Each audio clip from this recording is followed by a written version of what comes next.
Hey everyone, Jad here. This week on Teamfight Breakdown, we're looking at a 4-1 split push technique SK Telecom T1 used in the finals of Worlds 2016 against Samsung Galaxy. 53 minutes into Game 1, SKT positioned Duke's Trundle in the top lane and the rest of their team in the mid lane.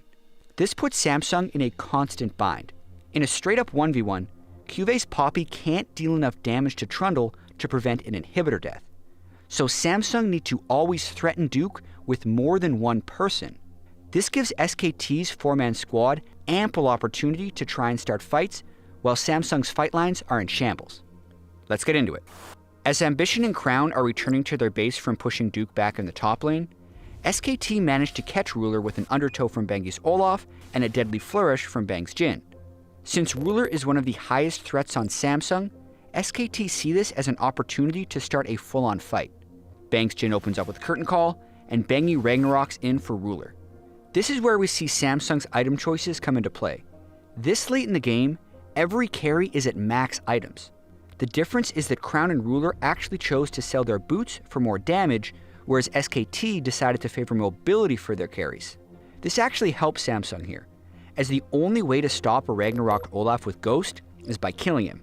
Ruler and Crown quickly burst Bengi, and with an exhaust from CoreJJ Zyra, he's forced to retreat from the fight.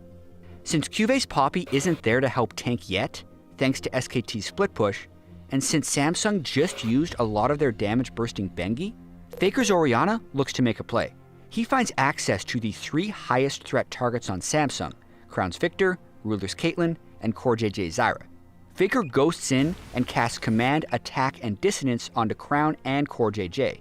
This combo takes CoreJJ to half health, making him immediately flash back in fear of Faker's Shockwave. Here's where the fight gets incredibly close. Faker flashes forward in hopes of catching Crown in a Shockwave combo, but he doesn't move his ball fast enough before Crown uses Ghost and runs away. With his flash used, Faker's in an extremely vulnerable position, especially since Cuvé's Poppy just arrived. Cuvé flashes, getting in range for Heroic Charge, but he narrowly misses the wall, so Faker isn't stunned. Faker immediately turns to issue a Command Attack towards Crown and cast Shockwave, which just catches him. Faker then hits Crown with Command Attack, as well as launching an auto attack, proccing his Thunderlords and killing Crown before using his Zhonya's. This was so close, we're going to go over it one more time. Had Cuvé flashed at a different angle, he could have stunned Faker against the wall, allowing Crown and Ruler to kill him during the stun duration.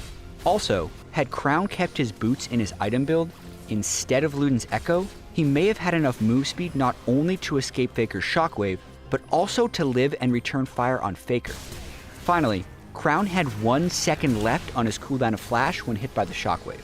Had Flash been up, he could have dodged Shockwave that way. Incredibly close. Back to the fight.